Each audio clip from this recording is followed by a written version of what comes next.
துல்ஹஜ் மாதத்துடைய 9வது நாள் ஹாஜிகள் அரஃபாவுடைய மைதானத்தில் ஒன்று கூடக்கூடிய அந்த நாள் அல்லாஹ்வுடைய தூதர் சொன்னார்கள், அரஃபாவுடைய தினத்தில் அல்லாஹ் ரப்புல் ஆலமீன் அதிகமான மக்களுக்கு நரக விடுதலையை அளிக்கிறான் என்று.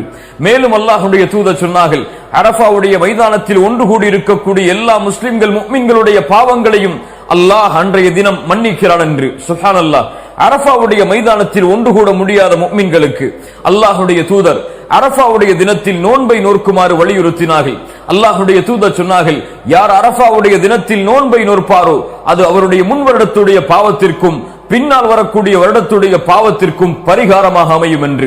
நோன்புடைய கூலியை நாம் பொதுவாக அறிவோம். அல்லாஹ்வுடைய தூதர் சொன்னார்கள், யார் அல்லாஹ்வுடைய முகத்தை நாடி ஒரு நாள் நோன்பு வைக்கிறாரோ 70 ஆண்டுகள் அல்லாஹ் ரப்புல் ஆலமீன் அவருடைய முகத்தை நரகத்திலிருந்து தூரமாக்குகிறான் என்று. அல்லாஹு அக்பர்.